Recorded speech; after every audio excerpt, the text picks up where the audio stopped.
everyone, and welcome back to another episode of Help for HD TV. I am Katie Jackson, and Katrina Hamill and I have a very special guest on with us today. Sharon Recore will be joining us. Let's start, Sharon, by you telling us how HD impacts your life. First of all, thank you, Katie and Katrina, for having me. I appreciate it. My husband has Huntington's disease. And Donnie was diagnosed when he was 61. He is now going to be 71 this coming week. He had late onset of Huntington's. We knew Huntington's was in the family because his sister came down with it. We didn't know what it was. We were thinking it was just her nerves and some kind of mental issues that she had. It didn't take too long before the chorea to kick in with her. We discovered then that it was Huntington's. But the way we found out for sure was there was a family meeting called once she was diagnosed. And we were told about Huntington's. I knew nothing of it, had never heard of it. Then a few years later, Donnie's brother came down with it. He never really got a full blood diagnosis. It was more of a clinical diagnosis because he was just showing so many strong symptoms. At that point, Donnie still was not showing much of any kind of signs of Huntington's. Then 10 years or so down the road, in 2010, he was coming down with symptoms. He was diagnosed in 2011. Symptoms were for sure more cognitive. He had very little chorea, so there were more cognitive issues for him. Late onset. Thank you so much for sharing that with us. We've talked so much about Donnie in the past, and you've shared a lot of his story with us. Can you just share with everyone some of his cognitive changes? Tell us a little bit about how that's changed for him. Over the course here of 10 years, a lot has changed. When he was first diagnosed, just like it's a 50-50 chance, it was still the day he went to be tested. It was so 50-50 with him. There were some cognitive issues. He had difficulty learning anything new, like using a debit card.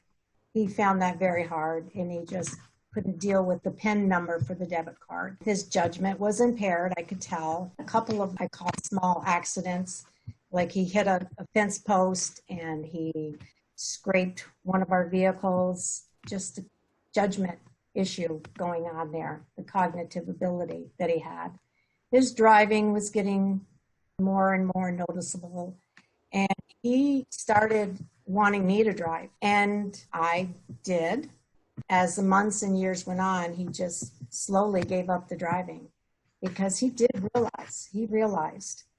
And but later, much later, he blamed me for him not being able to drive. Huntington's definitely was showing up. He sometimes had issues with making good decisions, especially with finances. That was an area he did struggle with. The biggest symptom that he has now, and I think that he has had, is the apathy. And apathy, of course, you think somebody's lazy, starting to act lazy. He definitely was not a lazy person.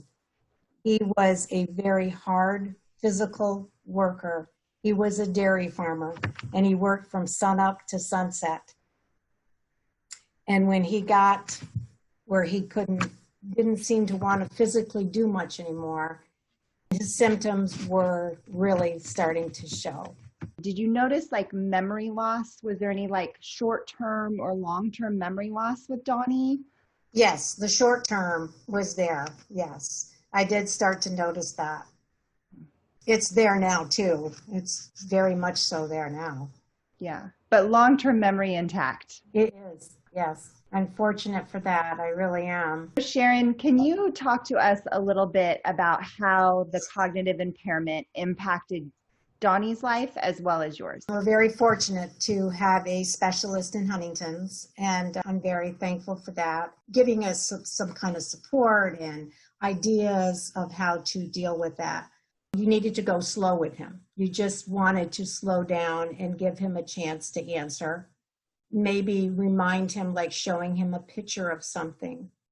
Talk to him in a slower way and give him time to answer. I remember that being a big issue we needed to deal with. With the cognitive ability, they don't like change. So you needed to put the groceries away in the same spot every time. You needed to put Coke or Pepsi on the bottom, or it goes on the bottom shelf of our refrigerator. And if it wasn't there, that would bother him. To keep a routine going and give them a chance to answer and stay on a routine. Did you notice that with the cognitive impairment, was Donnie ever frustrated or maybe disappointed or sad? Did you notice any emotions that came out of Donnie because of the cognitive impairment? Oh, yes, for sure. All of the above, everything you mentioned, it is. It's a struggle. Luckily, he's on medication, and it helps. It helps so much. There was some irritability. Medication got much better. For having Huntington's, he's done very well. He has, until lately. Yeah. He definitely is declining.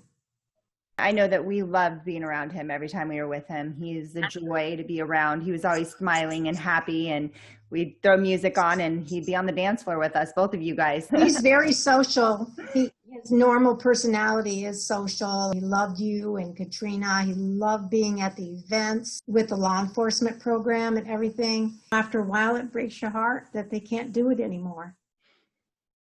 Sharon, I know you've mentioned a couple of things that you've done to help Donnie compensate.